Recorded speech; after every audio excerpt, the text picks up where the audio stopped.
Good evening, everyone. This is a regular council meeting for Wednesday, November 23rd, 2022. We're going to start off with the land acknowledgement. I'd like to begin by acknowledging that we are meeting on the traditional lands of Acadia First Nation, part of Mi'kma'ki, the ancestral territory of the Mi'kmaq people. Also, please note in the minutes that Councillor Nick Hilton is absent with regrets due to illness. All right, could we all rise for the playing of O Canada, please?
Thank you very much, everyone. We have going on to item number 4, approval of the agenda. Is there any additions or deletions to the agenda as circulated?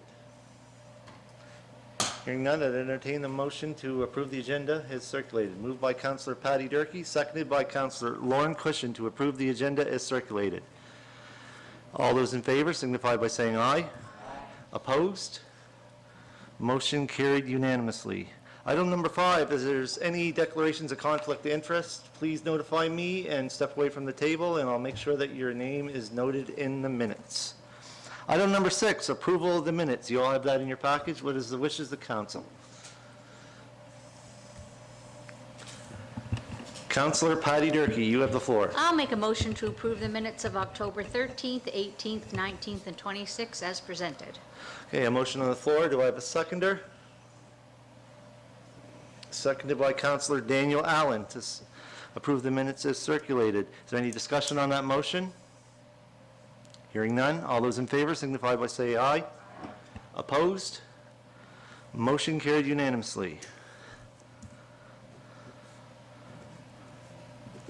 Item number 7, old business, 7.1, letter from the DMAH regulations respecting the minimum planning requirements.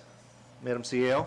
Thank you, Mr. Chair. So I just wanted to submit this to Council for the record, indicating that the District of Yarmouth exceeds the minimum planning standards, and with respect to review, as you all know, we're kind of in the home stretch on the review of our MPS and our LUB, so we're in full compliance.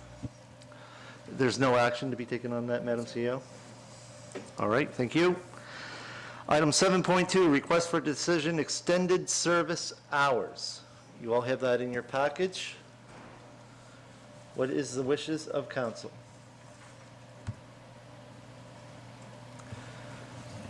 Deputy Warden Trevor Cunningham, you have the floor. Yes, Mr. Chair. Whereas Part 3 of the Municipal Government Act grants powers to the Municipal Council, including the power to govern by resolution, and whereas under Section 30 of the Municipal Government Act, the Chief Administrative Officer is responsible for the proper administration of the affairs of the municipality in accordance with Council's bylaws and policies, and whereas the municipality of District of Yarmouth is committed to leverage lessons learned from the COVID-19 pandemic, which demonstrated the need for the cross-training of staff, and whereas the municipality of the District of Yarmouth seeks to be forward-thinking with respect to operations, programs, and services that are beneficial to our residents and staff, and whereas the municipality of the District of Yarmouth staff is committed to providing quality and efficient service deliveries to our residents, and whereas the municipality of the District of Yarmouth seeks continuous improvement and opportunities to modernize operations. And whereas the municipality of the District of Yarmouth recognizes work-life balance is a key element in the recruitment and retention efforts for Modi staff, for the Modi staff complement, and whereas the municipality of the District of Yarmouth is committed to improving services and working conditions where possible without additional human resources. Now therefore be it resolved that the Council of the Municipality of the District of Yarmouth amend its operating hours from Monday through Friday, 8:30 to 4:30 p.m. to Monday through Friday, 8 a.m. to 5 p.m. And that should actually read, sorry, there's a typo in the doc circulated. That should read 8:30 a.m. to 4:30 p.m. to Monday through Friday, 8 a.m. to 5 p.m. Sorry. And further be it resolved that the CAO shall develop a staff schedule to accommodate the increased hours of operation without increasing the total number of hours worked each week by individual employees. And be it further resolved, the change in operating hours be in effect as a trial period for 1 year effective January 1st, 2022. And further be it resolved that in December 2022, council and senior management shall evaluate the effects of the new operating hours to determine if they shall continue. Okay, there's a motion on the floor. Do I have a seconder? Seconded by Councillor Lauren Cushion. Madam CEO? Thank you, Mr. Chair. So I think this was the motion that set up the trial, this was the resolution that set up the trial period. So we're just looking for maybe a modification to it if it's council's wishes to make that change in operating hours permanent. Okay, does the mover and seconder wish to let that fit, let the motion fall from the table that was just presented? Okay by the mover and okay by the seconder? No, that's not it. There was I simply read into the record the request for decision from last year. My apologies. It said 2022 in it, so we're just striking that bit. So, yeah, my apologies. So that would become a permanent change to operating hours, Mr. Yeah. Chair. Okay. Yeah. All right, is there any discussion on that? Question? Question being called. All those in favor signify by saying aye. Aye. Opposed? Motion carried unanimously. Item number 8, new business. 8.1, recommendations from the Committee of the Whole. 8.1.1, Harbor Authority of Port Maitland funding request. You'll have that in your package. Councillor Patty Durkee. Thank you, Mr. Chair. I'll make the motion that we approve the request from the Harbor Authority of Port Maitland, their funding request for $2,500, and will be funded through our placemaking grants in the 23-24 fiscal year. Okay, a motion on the floor. Do I have a seconder? Seconded by Councillor Daniel Allen. Is there any discussion on that motion on the floor? Madam CEO? I have a question for clarification, Mr. Chair. So the recommendation was that it would be a request for $2,500 subject to the policy framework. So there is a framework that will have to be applied when the budget for the project is resubmitted as it was presented to council. The policy currently states that placemaking projects can be funded up to $2,500 or 50% of the cost, not including in-kind labor. So the Harbor Authority has to resubmit that part of their overall project, the budget of that. So the cost for the work that they've applied for this funding for, it may not be $2,500. It may be less than $2,500 according to the policy, because they can only get up to 50%. So if their project is $3,000, the policy wouldn't allow us to grant them $2,500. It would allow us to grant them $1,500. Councillor Durkee. My understanding is that we approve, we forward it from the Committee of the Whole for $2,500. I believe they have, I'm 100% certain that they will have the correct budget. I mean, I can't say for sure, but I'm pretty sure that that won't be an issue. But anyway, yes, as long as they follow the policy framework, they'll be fine. Thank you. Is there any more discussion on that motion? Question being called. All those in favor signify by saying aye. Aye. Opposed? Motion carried unanimously. Item 8.1.2, Starlight Development Society funding request. You all have that recommendation from the Committee of the Whole. What is the wishes of council? I'll move that the municipality district of Yarmouth fund the request put forward at the Committee of the Whole by the Starlight Development Society in the amount of $4,000. And my understanding is that it's necessary that funding come forward relatively quickly, so I would perhaps look to the CAO to detail where those dollars would come from. Okay, a motion is on the floor. Do I have a seconder for that motion? Seconded by Councilor Sherry Hurlbert. Madam CAO? Thank you, Mr. Chair. So, given the timeliness of the request, we'll probably look to use what's left in council's contingency fund for these activities. I think the $4,000 is there. Any more discussion on the motion? Question being called. All those in favor signify by saying aye. Aye. Opposed? Motion carried unanimously. Excuse me. Item 8.1.3, letter from Frank Sonier, re Highway 304, Grove Road. What is the wishes of council? Councilor Lauren Cushing, you have the floor. Yes, I'd like to make a motion that we send a letter of concerns from resident Frank Sonier be forwarded to the Minister Kim Maslin, an area supervisor of Nova Scotia Public Works, along with the municipality's concerns of traffic safety on Highway 304. Okay, a motion on the floor. Do I have a seconder? Seconded by Councilor Sherry Hurlbert. Is there any discussion on that motion? I do have one point of clarification. The name Kim Maslin was brought up. Is that not the Minister of Public Works? Yeah, okay, just double checking. All right, is there any more discussion on that motion? Hearing none. All those in favor signify by saying aye. Aye. Opposed?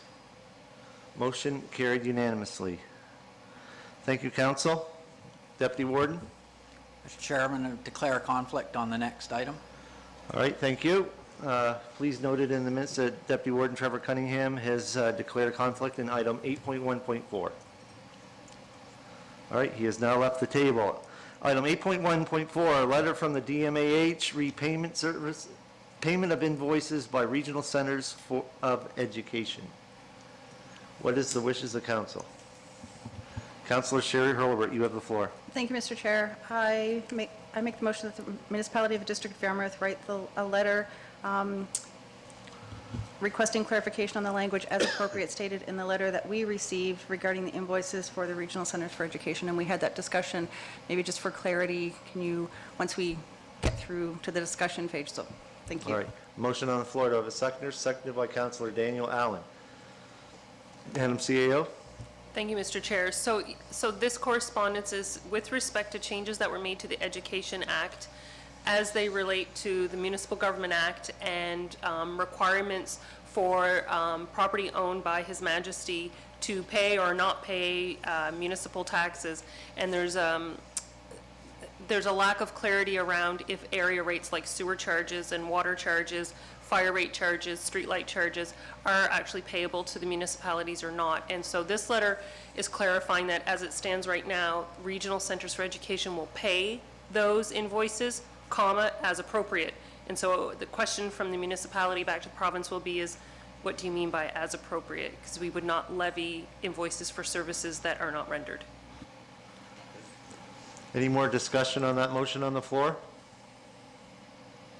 Hearing none. All those in favor signify by saying aye. Aye. Opposed? Motion carried unanimously.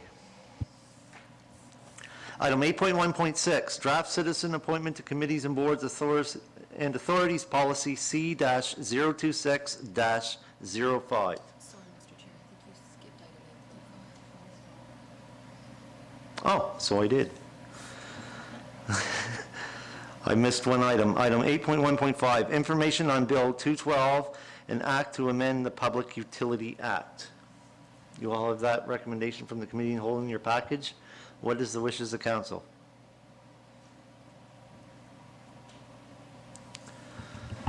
Councillor Sherry Hurlbert, you have the floor. Thank you, Mr. Chair. I make a motion that the municipality of the District of Yarmouth reply to Nova Scotia Power's letter to us, just acknowledging just that we acknowledge that we received the letter and thank them for sending it to us. Thank you.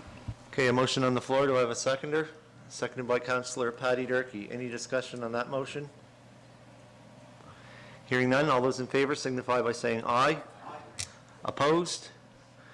Motion carried unanimously. Now, moving on to item 8.1.6, the one that I jumped to. 8.1.6, draft citizen appointment to committees, boards, and authorities policy C-026-05. You all have that in your package. What is the wishes of council? Councillor Patty Durkee, you have the floor. Thank you, Mr. Chair. I'll make a motion that we approve the amendments to citizen appointment to committees, boards, and authorities policy C-026-05. Okay, a motion on the floor. Do I have a seconder? Seconded by Councillor Daniel Allen. Is there any discussion on that? Councillor Sherry Hurlbert, you have the floor. Not really a discussion, but a comment and a thank you to staff for adding the amendment log at the bottom so that not only us as councillors, but the public who read these changes that we make, this actually outlines the changes that were made, so I appreciate that. Thank you. Any more comments, questions, concerns, discussion? Hearing none. All those in favor signify by saying aye. Opposed? Motion carried unanimously.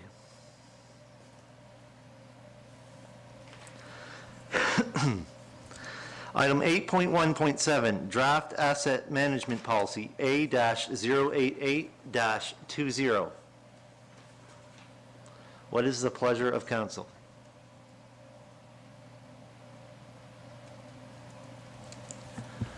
Deputy Warden Trevor Cunningham, you have the floor.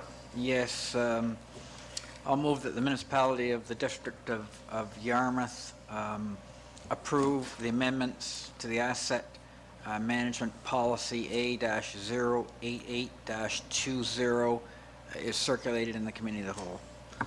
Motion on the floor, moved by Deputy Warden Trevor Cunningham, seconded by Councillor Lauren Cushion. Is there any discussion on that motion? Hearing none, all those in favor signify by saying aye. Opposed?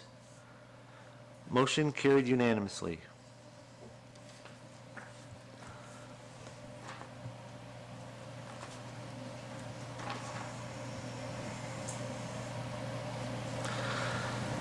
Item 8.1.8, 8.1.8, boundary review final report from C&D Community Design. You have in their attachments 8.1.8.1, the final report, 8.1.8.2, the final report appendices, and 8.1.8.3, the recommendation. What is the pleasure of council? Councillor Daniel Allen, you have the floor. Thank you, Mr. Chair. I'd like to make a motion that the municipality file a boundary review maintaining status quo with boundary parity alterations to the Utility and Review Board as presented in the final report. Okay, a motion on the floor. Do I have a seconder? Seconded by Councillor Lauren Cushion. Is there any discussion on that motion? Councillor Sherry Hurlbert, you have the floor. Thank you, Mr. Chair. Just for clarity, because I missed the special council or committee of the whole last week due to a previous prior commitment. So just for clarity, the percentage for District 5 will continue to be once the changes are made, will be 8.3% greater, and District 2 will be at 5.6%. Is that correct? If I'm reading on page 18. That's All right, correct. Sorry. We have with us a representative from C&D. You can certainly come down. Please hit the button on your 18. microphone, and I'll turn it on, and you can answer that question. Of the final report. Deputy Warden, can you turn off your mic just for a second and then re-hit it? All right, Derek? Yeah, that's correct. The map would be the one on, looks like page 19 of the final Okay. report. I think that's what you're looking at there. Yep, and so when we discussed this originally, I can't remember the exact date, but earlier this year, what, either through to the CAO or to our planner, what is the percentage that we should be at plus or minus for all? The threshold is 10. As close to 0 is ideal, but you want to see less than 10 in either direction. Okay, and the Mood Road will all continue to be, and they will move to, all of the Mood Road will move to District 2, correct? Yes. Okay. Thank you. Deputy Warden Trevor Cunningham, you have the floor. Yes, Mr. Chair, we had quite a conversation at the Committee of the Whole about a decision to stay with the status quo, the two choices for status quo, obviously, or mayoral system, which would have which would have also had the effect of bringing in the districts into close to that sort of zero difference in population, or would have narrowed that, so potential advantage there. But having said that, I guess the bigger conversation was around conceptually, electing a mayor from the whole of the population. And I think from my perspective, and generally speaking, I feel that's a little bit more democratic, and we should look at that down the road. I'm going to vote for the motion as it's been read and seconded, simply because there wasn't really a lot of evidence one way or another from the public, whether to go to the mayoral system or to maintain essentially the status quo with some changes to the boundaries to bring the numbers into alignment with that plus minus 10% population variation. So having said that, I know that we can recommend this certainly to the province, and they can look at it and likely will approve. But perhaps I'll have our CAO talk a little bit about the legislation, and we have an election coming up in 2 years' time, but that doesn't mean that we couldn't potentially have additional input in the next year or a bit and make changes at that time. So through you, Mr. Chair, to the CAO, perhaps for the public, we could clarify that, and if people want additional input between now and the next election, or between now and a year before the next election, or some such thing, they could still have the opportunity to talk about a mayoral system potentially. CEO? Thank you, Mr. Chair.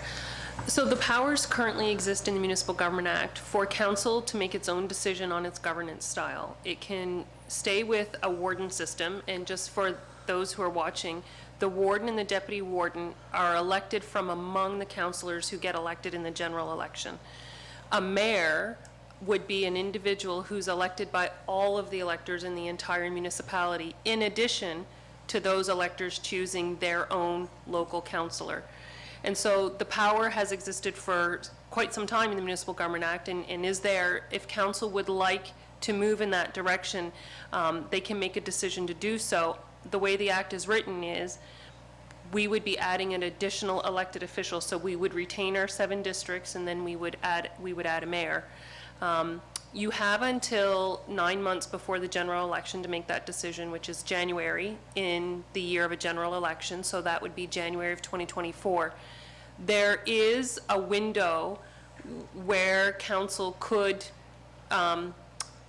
decide not to go ahead. So if a decision is made leading up to that to go ahead with the mayor, you have until, I think it's February 15th in the year of the general election to say, no, I don't think we want to do this. So there is a small window there, but after that, if a decision has been made to go with a mayor system, we cannot revert back to a warden system. So it's, once it happens, then we stay with that electoral system. So just to clarify then, what council had asked the consultants to do in the boundary review, which is a completely separate process that we're required by law to undertake every so often, council had asked the consultants to look into having 6 districts and a mayor elected at large, which would retain 7 elected officials. And so what you've heard tonight is that council is choosing, I think if the vote is affirmative, they're going to choose to file with the Utility and Review Board maintaining this structure here. Councillor Sherry Hurlbert, you have the floor. Thank you, Mr. Chair. One more question, if I may. And just to clarify, only because it's District 3, and I forgot to ask this the first time, when the original document was filed, Layton Street was going to be separate from, but the continuity will go from the Tinkham Road, the end of the Tinkham Road, down into Hebron, up the Cemetery Road into Layton Street. Is that correct? So that there isn't a gap? I think so. I don't have these the roads labeled right in front of me here. Let me just double check. Because if Layton Street is separate from, so Layton Street is in District 5. Yeah. And in Layton Street, you can only get to if you travel through Hebron, and if it is part of District 3, then District 3 would end at the end of the Tinkham Road, and then there would be District 5, and then Layton Street would be District 3, which I just need to clarify that that change had been made, and I Yes. can't quite tell on the map. Yeah, I do have a higher quality map I can send you if you No, want. that's okay, as long as we can Okay. confirm that it continues down Hebron, down, I'm assuming up the Cemetery Road and into Layton Street, it would be part of District 3. District 3, yes, Layton Street is still part of District 3. But the Up Cemetery to Road as Part- well, Cemetery Road, District 3? yes. Yes, let me just look at my map. Yes, yeah. Okay, Yeah. perfect, thank you. Thank you. I'd like to make one quick comment. If no one else, you can certainly make one after I'm done. Thank you very much, Derek, for this report that you made up for council. One thing that I'm going to mention is I'm kind of disappointed on the uptake from the public in regarding that. However, with that said, if you don't hear a lot of noise, then you must be doing something right.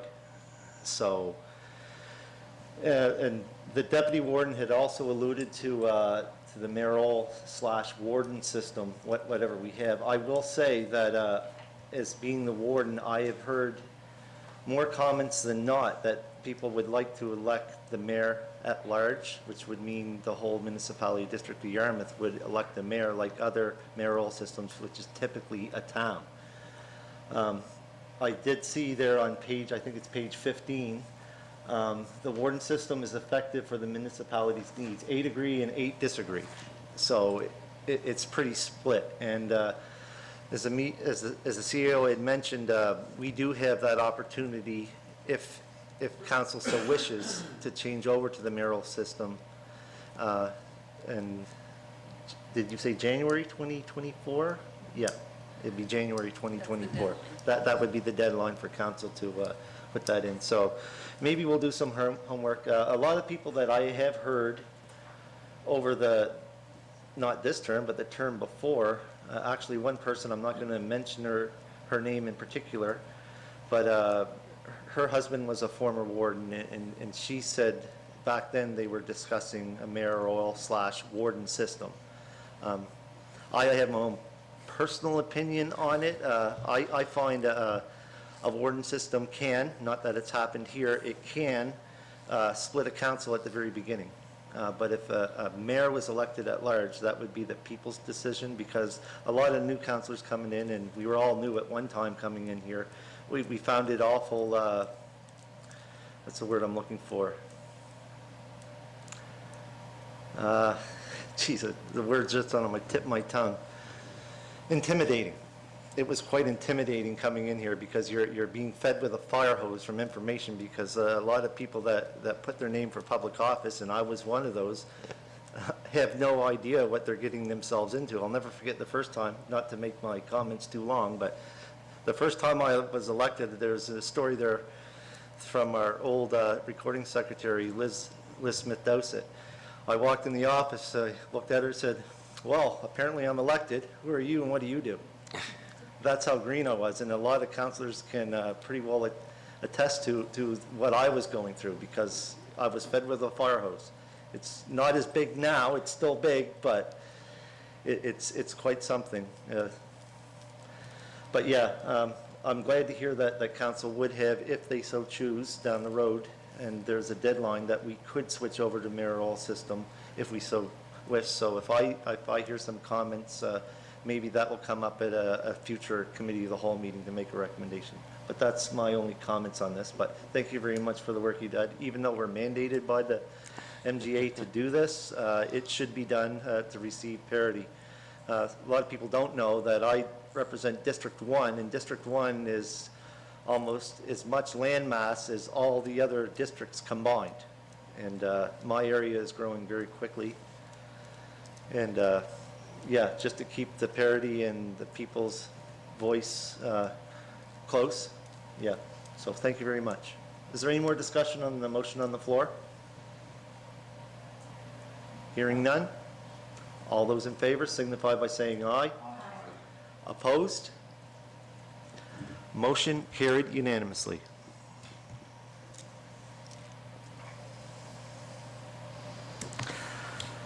Item 8.2, recommendations from the Heritage Advisory Committee. 8.2.1, project recommendations.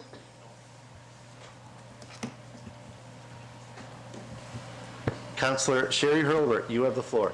Thank you, Mr. Chair. I recommend that the municipality of the District of Yarmouth add for the 2023-24 budget year monies to hire a summer youth staff member to work for the municipality to develop marketing for the heritage properties as well as updating the inventory sheets. Okay, motion on the floor, seconded by Councillor Patty Durkee. Is there any discussion on that motion? Councillor Durkee, you have the floor.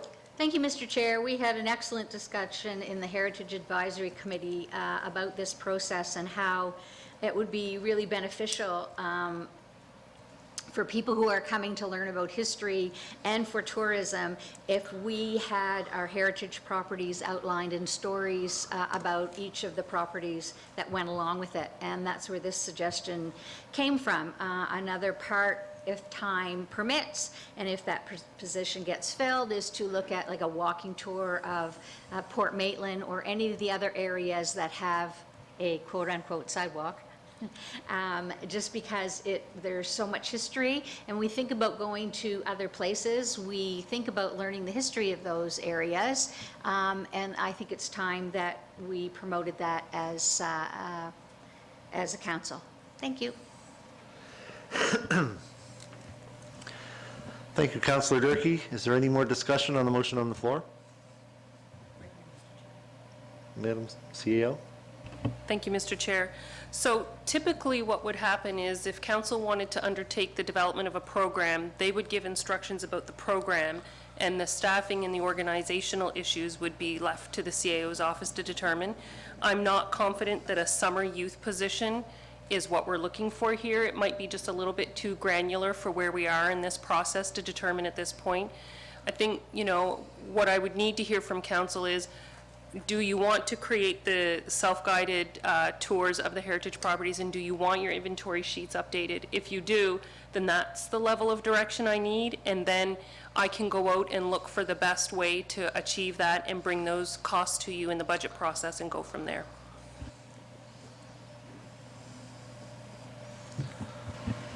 Councillor Sherry Hurlbert. Thank you, Mr. Chair. Through you to the CAO, and maybe Councillor Durkee can, follow up a little. When we had the conversation at Heritage Advisory, it was, the walking tour was kind of an add-on if we could, and we thought, that just having the inventory sheets that we have, they are outdated, the pictures are outdated, and just having more of an inventory so that the public, as well as, we know what's happening. There were some things that have happened where we weren't sure if this property was registered and it is registered and not registered, and are there some that we don't have on the list. So it was more just an updating of the inventory, and all that other stuff was, we thought they probably wouldn't have time, but, it would be a nice to have, so. Yeah, I know when we when we put effort into the inventory sheets the last time, it was several months long. It can be difficult to go do the research required to update the inventory sheets. So, you know, the level of detail that's in the recommendation, I think, hasn't had the consideration that needs to be given from a staff perspective. And so, you know, what I'd ideally like to recommend to council is, if the inventory sheets are the priority, let's make them the priority. If there are other things in the program that you would like to achieve, send that away with me, let me take a look at it. A lot of youth programming for summer students is limited to 8 weeks. My guess would be that the level of work that we would want done, we would be looking for somebody in post-secondary. They'll be looking for jobs that are longer than 8 weeks. There's a lot to consider around this in order to do the work with excellence, get as much done as we possibly can get done, and use the best tools available to get it done. And that includes funding, as well as creating a compelling position to attract talent. Okay. Councillor Patty Durkee. Thank you, Mr. Chair. As being someone who's worked on the Young Canada Works and Canada Summer Jobs grant applications, those are coming out now, and some of them can be up to 16 weeks. So the idea was not just the inventory, but as I mentioned, if time permits, to look at creating a self-guided tour.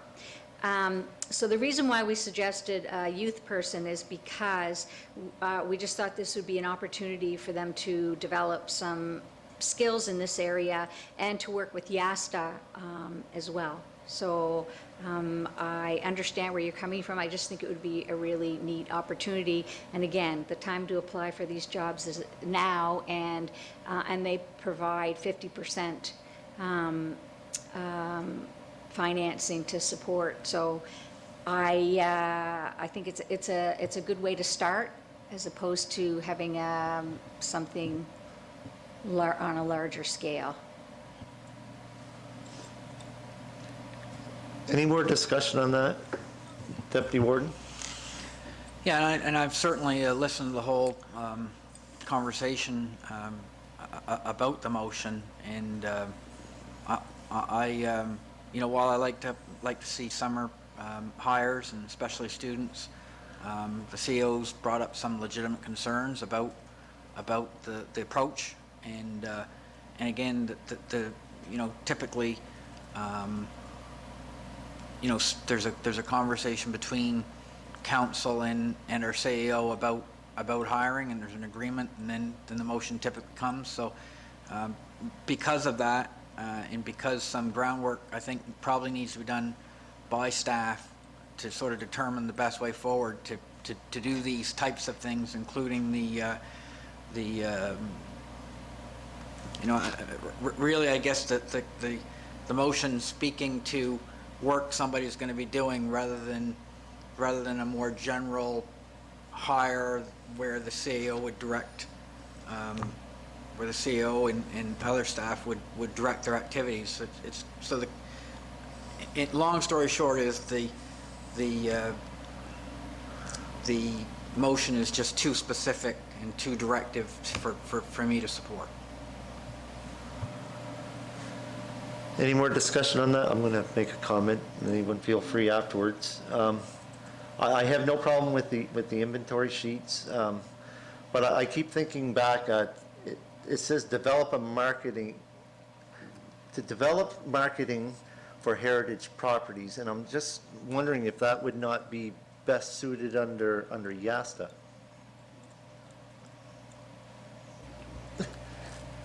Go ahead. Yeah, thank you, Mr. Chair. So, you know, we have consistently tried to market the Heritage Property Program for the District of Yarmouth. Council approved an incentive program which has been meaningful to the registered heritage property owners. There are products in the marketplace that municipalities develop, whether it's a self-guided walking tour or a self-guided driving tour. I think marketing of Modi's registered heritage properties is too granular for our destination marketing organization. It's a little bit too far down in the weeds for what they would be expected to do. I do think that work like that does rest here in our own shop. What I'm saying to council is, If you would like to develop marketing materials and update the inventory sheets, that's the governance decision, and then the how is administrative.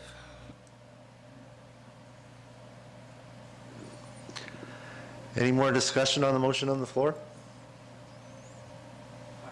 Question being called on the motion. All those in favor signify by saying aye. Aye. Opposed? Nay.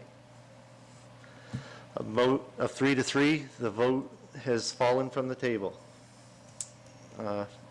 Would you like your names recorded?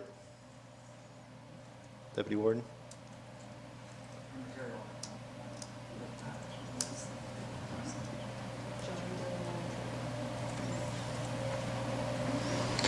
Okay. Items 8.2.2, Port Maitland Cattle Pound. You all have that in your package? What is the pleasure of council?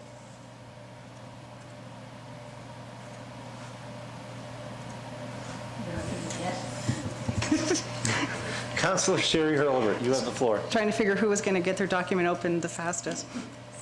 I'd like to make a motion that the municipality of District of Yarmouth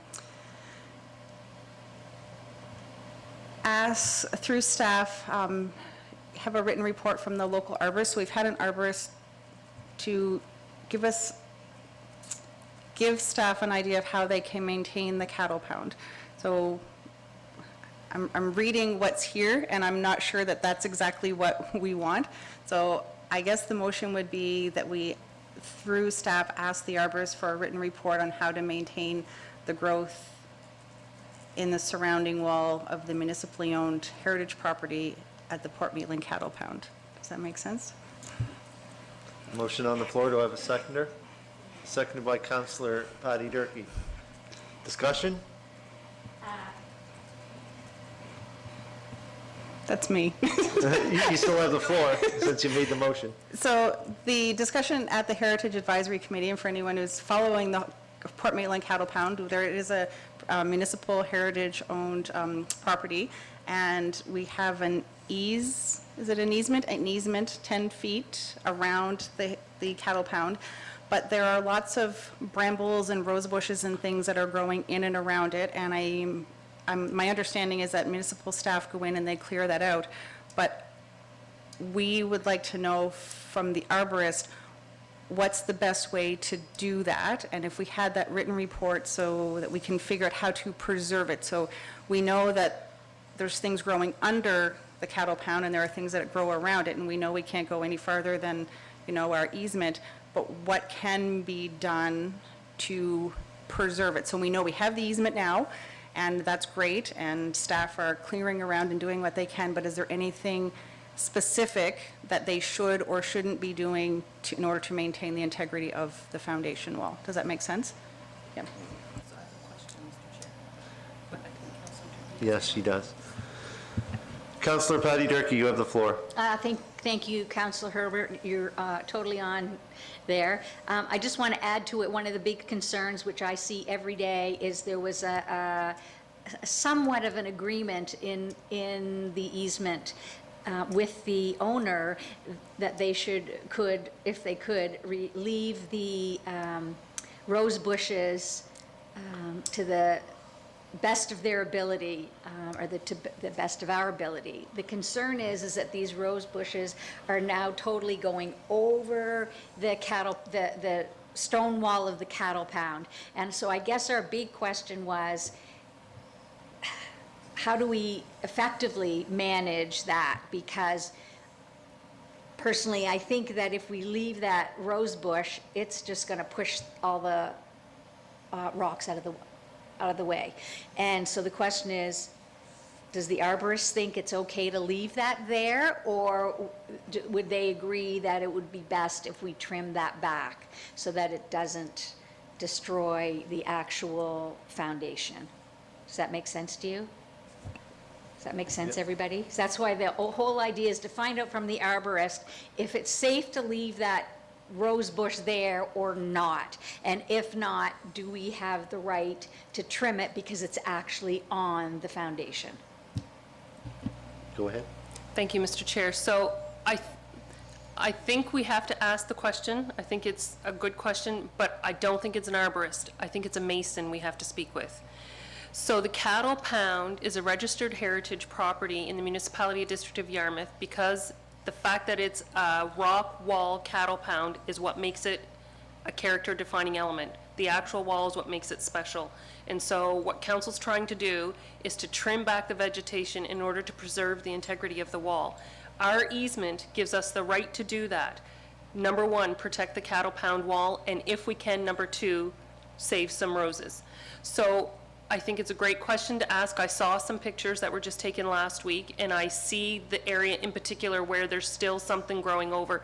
So if the mover and the seconder are agreeable to it, I think the expert we need to speak with is a mason, not an arborist, because we need to trim the vegetation to the point where it risks the wall. So I think that's probably the expert we need to speak with. Whatever expert we need to figure out what stuff to do to maintain it.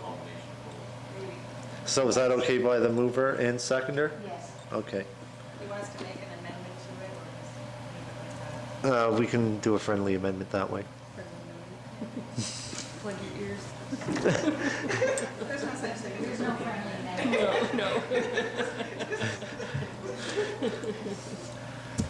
Yeah, Not that we're not friendly, we're just not supposed to do it that way. that is true, but It gets the job done. you can make an amendment to the motion to change the word from arborist to, Make an amendment to the motion. yes, do it right.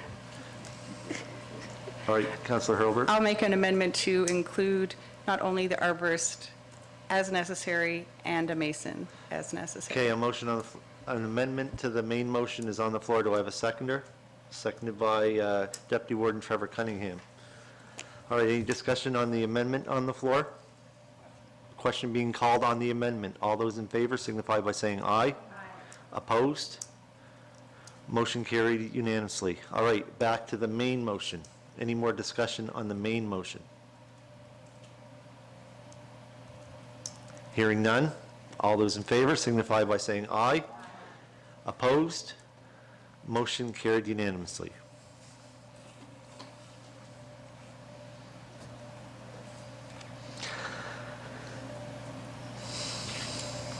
All right, moving on. Item 8.3, second reading for the municipal streets and sidewalks policy. Second reading for the municipal streets and sidewalks bylaw S-089-22. You all have that in your package. What is the pleasure of council? Deputy Warden Trevor Cunningham, you have the floor. I'll move that the municipality district of Yarmouth approve the second reading of the municipal streets and sidewalks bylaw S-089-22. Motion on the floor. Do I have a seconder? Seconded by Councillor Daniel Allen. Is there any discussion on that motion? To the CAO, point of clarification, if this motion that's on the floor is currently passed, does it have to, is there an appeal process to this or not? No, this is not part of the statement of provincial interest. It's not a planning document. So it'll get filed with the province, but it doesn't require ministerial approval. Okay, thank you. Any more discussion on the motion on the floor?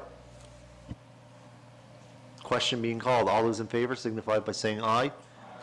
Opposed? Motion carried unanimously. Item 8.4, first reading for dog bylaw D-084-22. What is the pleasure of council? Deputy Warden Trevor Cunningham, you have the floor. Yes, I'll move that the municipality district of Yarmouth approve the dog bylaw D-048-22, and that's the first reading. Okay, a motion on the floor. Do I have a seconder? Seconded by Councillor Patty Durkee. Any discussion on that motion?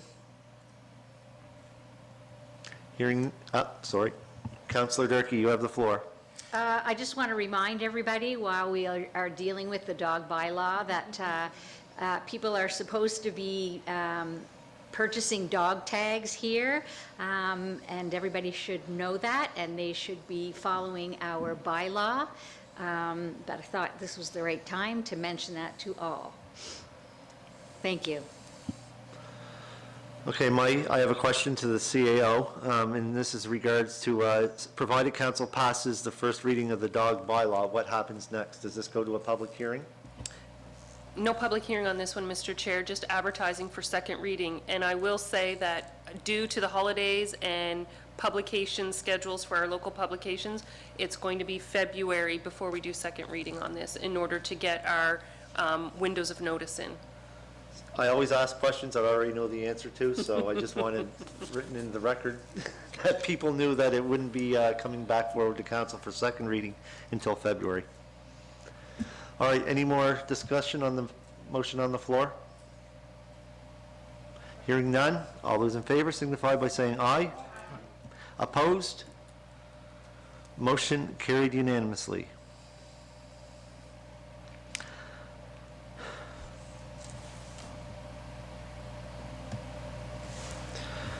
Item 8.5, first reading for repeal of the Municipal Emergency Management Bylaw R-842-22. What is the pleasure of council?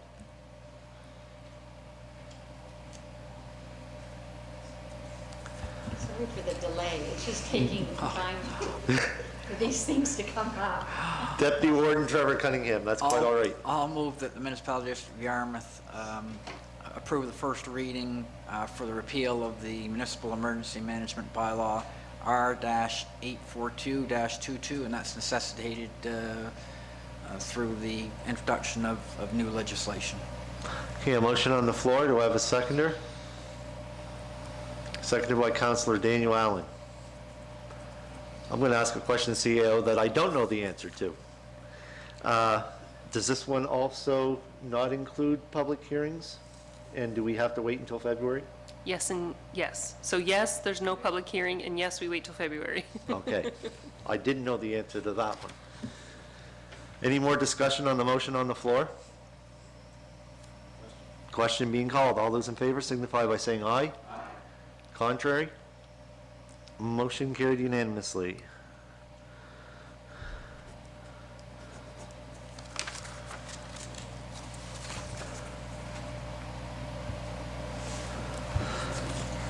Item 8.6, first reading for solid waste resource collection disposal bylaw S-088-22. Councillor Patty Durkee, you have the floor. Thank you, Mr. Chair. I'll make a motion that the municipality of the District of Yarmouth pass the first reading for solid waste resource collection and disposal bylaw S-088-22 and move to the next meeting for second reading. February. Oh, the February meeting. Thank you. Okay, a motion on the Whoops. floor. Do I have a Yes, seconder? Seconded by Councillor Lauren Cushing. Any discussion on that? I'm going to ask the exact same question that I'm not sure of this answer, but I'm pretty sure it's the same as the last two. Yes, yep. If I could though, Mr. Chair. Yeah, absolutely. The amendments to this bylaw have come in response to community concerns around littering, illegal dumping. And so while we've had the powers in our solid waste bylaw for quite some time to do what's called reverse onus charges, which means if our bylaw enforcement officer finds waste dumped illegally that has identifying information on it, they could issue a charge under the bylaw. We've been working with legal as well as some colleagues in other municipalities to fine-tune this bylaw so that next spring, we're going to begin enforcing that section of the bylaw, and we're going to be issuing summary offense tickets and charges under the bylaw for people who litter and illegally dump. Yes, Councillor Durkee? Oh. I will say that this is something that has been brought to council's attention for many years in regards to illegal dumping, and sometimes the criminals are not the smart ones. They leave evidence behind of who they are, their bills and all that other stuff, and addresses, so if anything that we can do as a municipality to try to curb that action of illegal dumping is certainly something that we should be looking forward to, because that's always been an issue as long as I've been a councillor and even before. And unfortunately, no matter what type of laws you have, there'll always be someone out there willing to break them. All right, any more discussion on the motion on the floor? Hearing none, all those in favor signify by saying aye. Opposed? Motion carried unanimously.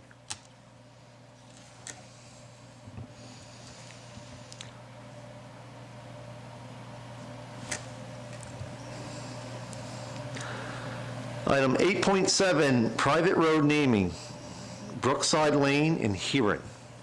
What is the pleasure of council? Deputy Warden Trevor Cunningham.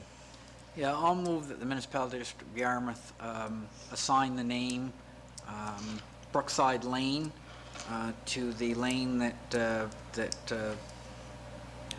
contains the properties between, serves 1503 and 1505 Greenville Road in Hebron. Okay, a motion on the floor. Do I have a seconder? Seconded by Councillor Lauren Cushing. Is there any discussion on the motion on the floor? Hearing none. All those in favor signify by saying aye.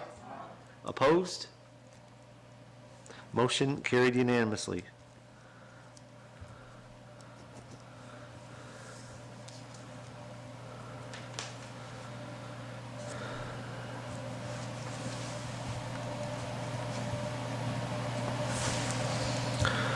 All right, item number 9, correspondence. We have no correspondence for action, so we'll move on to item 9.2. We have 5 pieces of correspondence for action, for information. The first one is YASTA to host the Nova Scotia Music Week in November 2023, which is awesome news. Item 9.2.2, which is Heartland Tour's 2022 Most Active County Award, which is also great news. Item 9.2.3, the ARC 2022 Grant Report. 9.2.4, the Yarmouth County Hospice Society 2022 Grant Report. And item 9.2.5, the YCon Science Fiction Association 2022 Grant Report. Is there any comments on anything on there? Councillor Sherry Hurlbert, you have the floor. Thank you, Mr. Chair. Just, I'll keep it brief. Great that that YASTA has been awarded to host Nova Scotia Music Week on November 2023 next year. In the past, I had been part of volunteering for that, so I look forward to not only putting on my personal hat, but my councillor hat to attend and help out with that event. And great news for the Heartland Most Active County Award. And the other 3 are the reports from grants that we have provided local organizations. So it's good to see that people are using the money and reporting back to us and the great things that they're doing to serve our community. Thank you, and thank them. Absolutely. Absolutely. I can't wait for the Music Week, because every time we've hosted it, there's always been rave reviews on the host venues and the volunteers and all that, and we're looking forward to another spectacular event. A lot of great music, no matter what your music style, whether it be an R&B, country, pop, rock, it doesn't matter. There's something there for everyone. All right. Moving on, item number 10, reports. Item 10.1, the CAO's report. You all have that in your package. Any comments, questions, concerns? Deputy Warden Trevor Cunningham, you have the floor. I guess a couple comments, and then just a quick question, so folks can, remain up to date. And you all know I love sidewalks. I love talking about them. I'm going to talk about them again. So great to see the one in Hebron on the Greenville Road getting almost finished. I will have to admit, I've run on it a few times, even though there's been a few sections that haven't been finished, and I really enjoyed it, and I think everybody in the community is going to really enjoy that. And the most important aspect is the safety aspect, because my understanding is about 8,000 cars go through there, so I think it was a wise decision by council to approve that, the construction of those sidewalks. And the one in Port Maitland, I drove by that a number of days ago, and that's looking really good, and hoping that'll all get done in the very near term. Having said that, I was pleased to see that our business park here in Hebron was renamed West Nova Regional Business Park, and I believe that FedEx is up and operating, and so that's good news. We've got another business in the community that's paying taxes and employing people. Very, very important, and the business park is busy, so if folks haven't gone down to see our local business park off the Greenville Road, please do so. It's pretty exciting what's going on there, and again, that will allow us to build out the infrastructure we need to moving forward. So, the increased tax revenue and the increased income from all the jobs there. The other piece is County Crescent Extension, which is the extension that's going to go by the FedEx building, and I understand that's been delayed till spring 23. Is that correct? Maybe our CEO could speak to that a little bit. Sure. So not unlike almost every construction project in probably the developed world since the pandemic, it's just taking longer and longer and longer to get work done. And so where we had thought we would be completing that project before the winter weather, the contractor has had significant delays due to supply chain issues and most recently a fire at their location. So it's looking like that we're going to complete that work in the early spring. What that will do is likely it means that project will touch 2 fiscal years as opposed to all flowing in 1 fiscal year, but the price holds the same, so there's no change in the price. Councillor Sherry Hurlbert.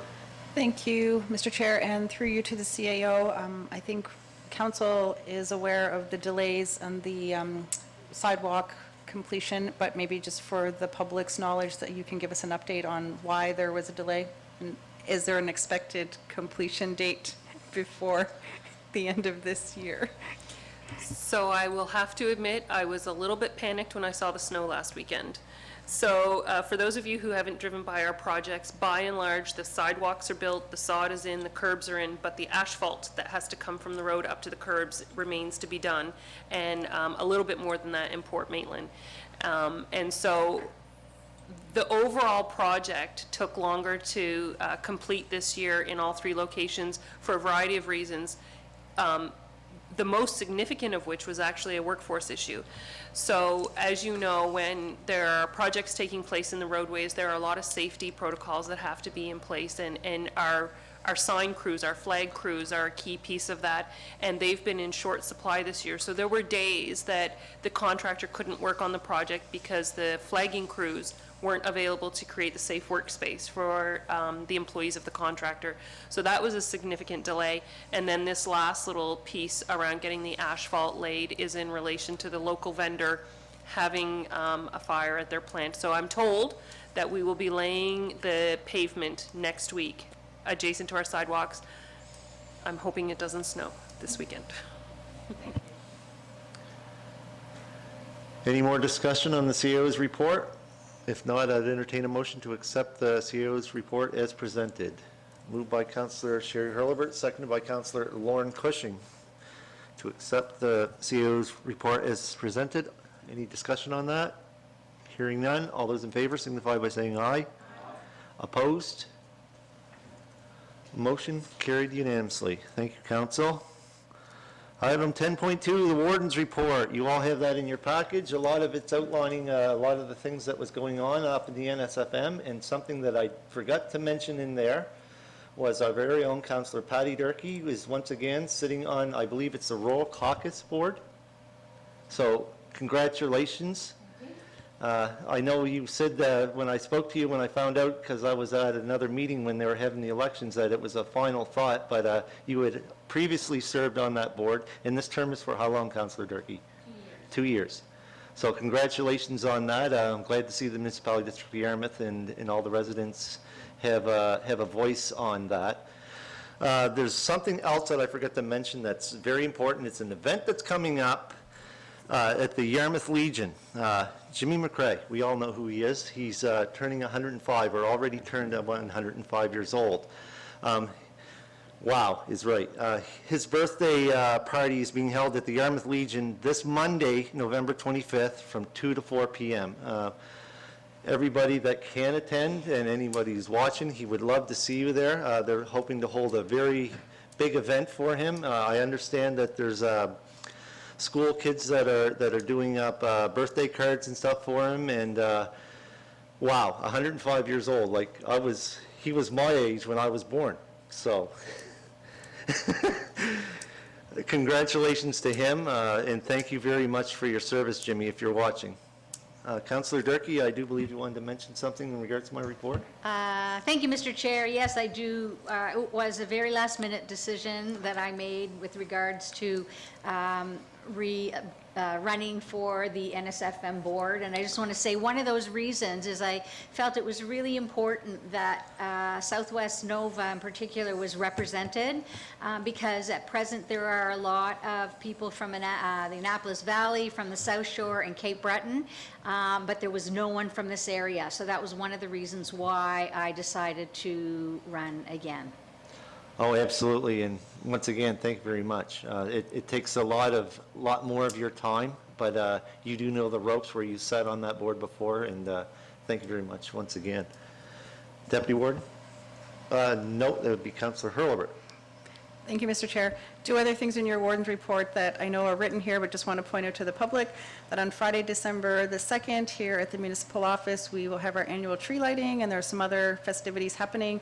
So you can come on out and join us at 6 p.m. Friday, December the 2nd. And you had also mentioned the start of the lobster fishery, the end of this month. So just, I think there's rumor that it may not happen the first Monday of November, who really knows, but stay tuned, I guess, the last Monday of November. I don't think that may or may not happen. Who knows in Southwest Nova when lobster season really starts, right? But just stay tuned to our social media pages for any activities and events that may be happening around dumping day. Yeah, when dumping day does happen, there's always dumping day, there's always a big to-do that happens at Cape Verschoux Light Station. Usually, whenever dumping day is, it would start normally at 5:30, depending on when the fishermen are given the green light to go out. Hopefully, we're hoping for high prices and low winds this year.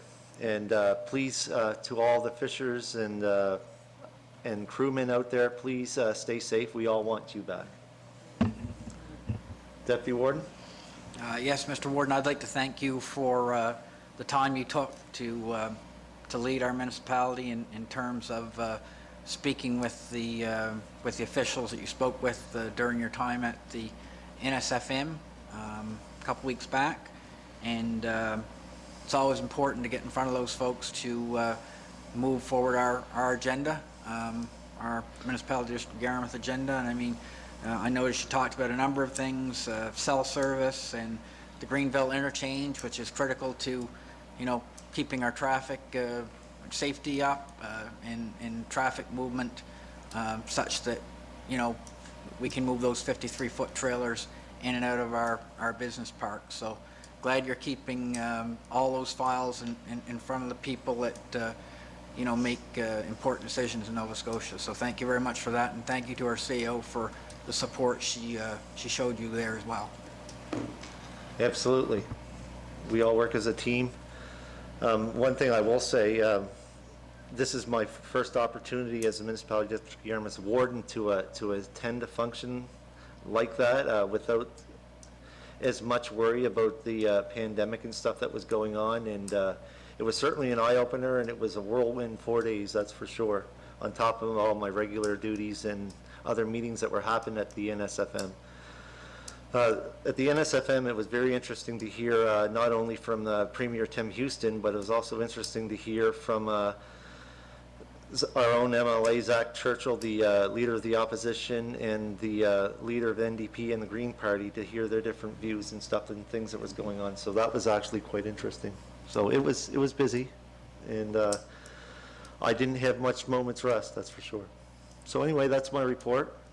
Anyone who wants to go on our website, usually my reports only have meetings that I've attended, but this one here, I decided to go a different route and highlight a few of my activities. Obviously, I didn't put them all there, as was pointed out, so thank you.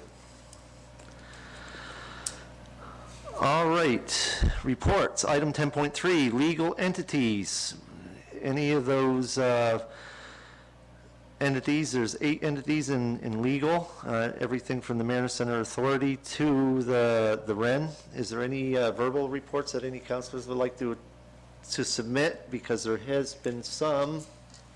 I'm trying to get my computer to move a little faster, or I should say I can't walk and chew gum at the same time, a little slow. Yeah, there's a couple written reports, so there's going to be a verbal report, I do believe, from Councillor Durkee. You have the floor. Thank you, Mr. Chair. I'll first report on the Yarmouth and Acadian Shores Tourism Association. The statistics for this past summer were really, really positive. We were up, not quite up to 2018 in the number of heads and beds, but very close, and it was really positive. So we're looking forward to plans for next year. Of course, there's Nova Scotia First Music Week coming up next year, but this year we have the big curling event, which starts next month. So Yarmouth and Acadian Shores Tourist Association is busy and doing a fantastic job marketing our area. One of the things, just to let you know, that we've decided that we could reduce the number of meetings per year, because the reports that have to be done by the staff are huge, and so we'll be meeting bi-monthly instead. And while I'm here, I'll give you the Western Wren report as well. We had a very a constructive, I guess, meeting. Recently, it was hard to get a quorum, and so we've asked that we reduce the quorum to 50+1, and I relinquished the chair after 2 years to Guy Surratt, who will be now the chair of the Western Wren LOC committee. But we did finalize a number of things that needed to be done, and of course, as always, they're doing a fantastic job in working with the businesses in Southwest Nova. Thanks. Thank you very much for that, Councillor Durkee, and I'm also sure that YASTA, in regards to your YASTA report, is very pleased to hear that the CAT will be back next year.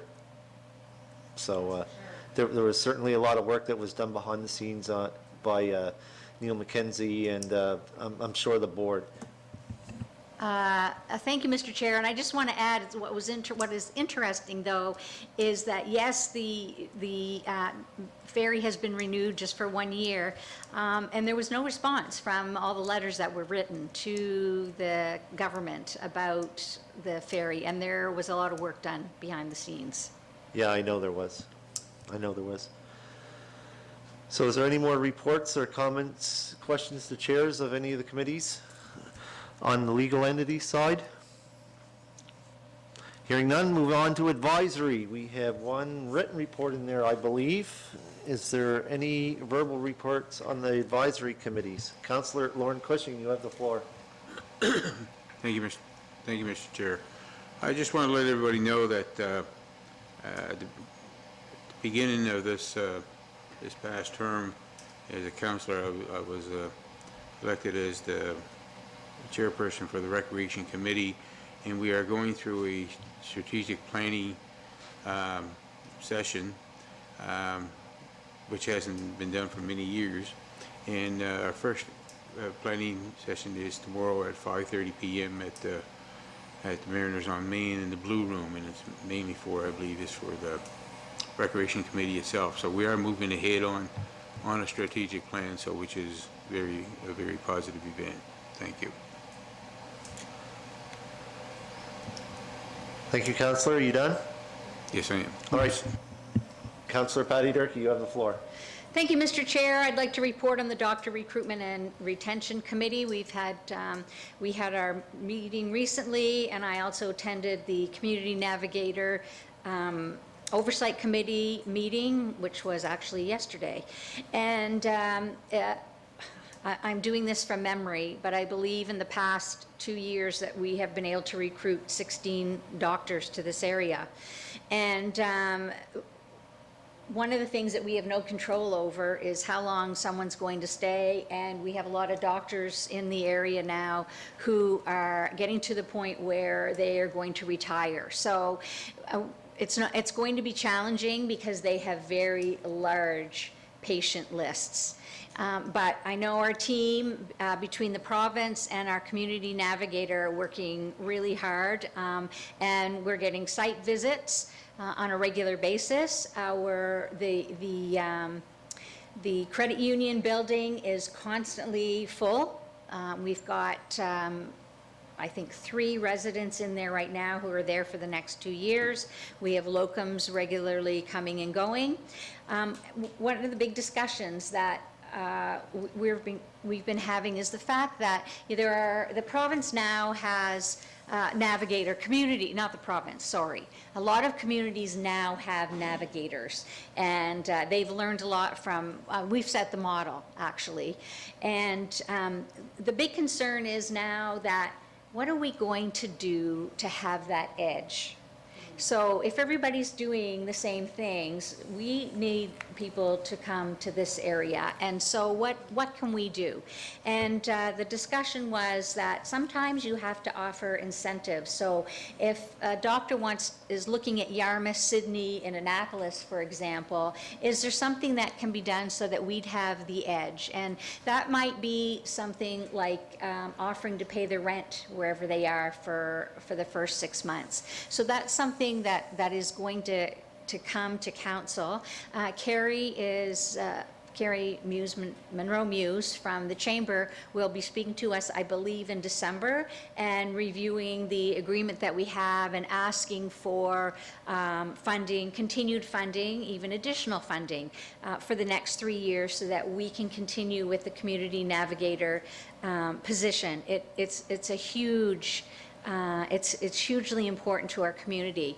And the other thing we were talking about is looking at retention and meeting with present doctors and saying, what do you need? What can we do? How are things in Yarmouth? We want to make sure as a community that things are going well and that people want to stay here. So some interesting things coming ahead, and I look forward to when Carrie comes and does her presentation. Thank you, Councillor. Deputy Warden Trevor Cunningham, you have the floor. Yes, I'd just like to report on the activities and the future activities of the Planning Advisory Committee. And the Planning Advisory Committee is, of course, advisory in nature, and from time to time we have months where we don't have a meeting. That's because we don't have anything to advise on.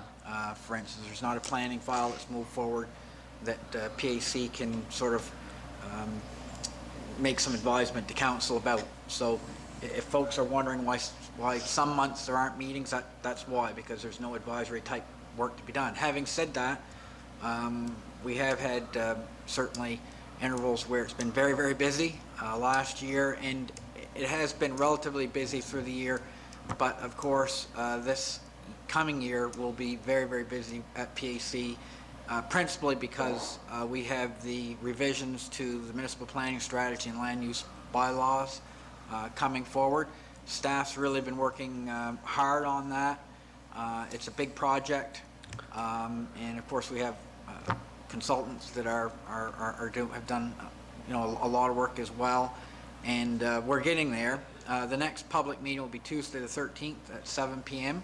But really, the meat of what's going to happen is going to happen at the January meeting where we'll have a presentation about the updated, in detailed presentation about the updated municipal planning strategy and land use bylaws. So stay tuned. It's not in time for Christmas, but it'll be here in the new year. So thanks so much. Thank you very much, Deputy Warden. I don't envy you going through that MPS and LUB. I've did that about 10 years ago when we did it. It was a lot of work, and you're absolutely right. This upcoming year, there's going to be a lot of work to be done, a lot of documents and a lot of stuff to read over. It's very important because it does chart our development for the future. Absolutely. All right, is there any more reports and advisory committees? Hearing none. The last one, ad hoc. There's one written report in there for the Marin Center Expansion Committee. Councillor Patty Durkee. Thank you, Mr. Chair, and actually this question is about, I have a question, the Yarmouth International Airport Corporation. I've noticed in the last number of meetings, regular meetings that we have, that there's been minutes, but there's been nothing talked about verbally, and I just wondered if, I'm going to put you on the spot, if you wouldn't mind giving us a bit of a update about what is actually going on at the airport these days, because we haven't heard that much. All right, I can give you one right off the top of my head. That committee usually meets once a month. As you know, the three funding partners, Municipality of Yarmouth, Town of Yarmouth, and the Municipality District of Argyle, has tasked the board to quote-unquote right-size the airport. And that's, we had contracted Dave Morgan of Celtic Air to move forward with that project. Unfortunately, due to the pandemic, that has not moved forward as quickly as we want to. One thing that has come out of some of his suggestions is we recently changed our contract from Irving Oil to Global Fuels, and that was all to do with the margins of the price on the fuel. So it's estimated, actually, I think it's starting. The contract is starting this. Yeah, we're transitioning now from Irving Fuels supplying the A1 jet fuel to Global, and the margin is almost double. So we're hoping that's going to be an additional. We don't know of course we know that sometimes we have a lot of planes that land, sometimes it don't, but we're hoping to have an additional $50,000 in revenue. So that's one cost cutting measure that's come forward. In regards to runway repair, some of that has been put off. Our runways are in fair shape, but there is going to have to be a capital ask, and I do know that Greg Shea has been meeting with the province. Also through Celtic Air, we've had access to some aircraft trades shows, and as you know, that Celtic Air also wanted to possibly use Yarmouth as an entry point from the U.S. to expand the golf tourism that they have going on up in Pictou County, or up Inverness County, is it? Yeah, Inverness County. So that committee is moving forward. There's some items that's going on that's been a legacy items from us owning the airport now. Of course, the infrastructure is getting old. There's also talk about possibly selling some property that's on the current site. I'm trying to think. The old Coast Guard building, I believe, was one of them. But the big problem is all the utilities are intertwined. Like the power, the sewer, and stuff like that. We did have an issue there with one of the lift pumps, and that cost us roughly $30,000 to repair. That was also in one of the previous reports. That has been fixed. That's all I can go off of a memory right now, but there is quite a bit going on there, and I am the chair of that airport corporation, and we're slowly working forward to the mandate of right-sizing the airport. What that's going to mean, hopefully we're hoping to have a meeting here very soon with Mr. Dave Morgan of Celtic Air, who was contracted by the board to quote-unquote right-size the airport. What that's going to involve, I don't know. The activity over the past year is keeping on average what it has been, even during COVID-19, roughly the same, 1,400 landings. If you drive by there fairly often, which I do, it's not uncommon to see a Learjet or even Department of National Defense Hercules sitting there. There was one there actually a few days ago. So, yeah, it's going on. I can give you a bigger verbal report next time. I wasn't expecting to give one, but that's some of the things that I can think of right off the top of my head. Thank you very much, I really appreciate that. Yeah, go ahead, CEO. So just one more thing I'll add, Mr. Chair. The Yarmouth International Airport Corporation does currently have a vacancy for a citizen rep on the board, and it can be an individual who lives in Yarmouth County. They don't just have to live in the District of Yarmouth, as long as they live in Yarmouth County. And if you'd like to know more about applying, you can see Jenny Porter, who's supporting the corporation by looking after the recruitment. Absolutely, and you just jogged my memory. We recently had the vacancy come up. It was held by Acadia First Nations Viola Robinson. She served on the board for a term of 1 year, and she decided not to re-offer, and we sent her a letter of thanks for attending the airport meetings. So, yeah, we do have a vacancy on the board, so if anyone out here in the audience or listening online would like to join the board, please put your application in, because we're looking for new members all the time. Deputy Warden? Yeah, I just wanted to mention again, and I mean, people around the council table know this, but we've got a lot of people in the gallery and probably lots watching online. And just to note, the airport is tremendously important for the area in terms of emergency response. We've got a fishing season coming up, and if there's anybody in trouble, that's where many times a fixed wing aircraft can land there. Same with fire suppression. It's important. But one of the most important things, and I didn't realize it until I came on council, is the medevac flights.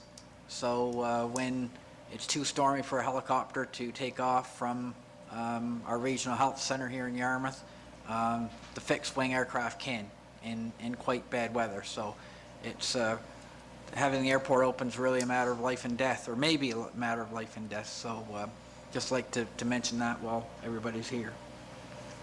Yeah, another thing that just popped in my head, since we're talking about the airport, the NAVCAN contract for the environmental services is coming up. We don't know if that's going to be remaining a person on site, or if that's going to be changed to instrument regulations. So that is coming up.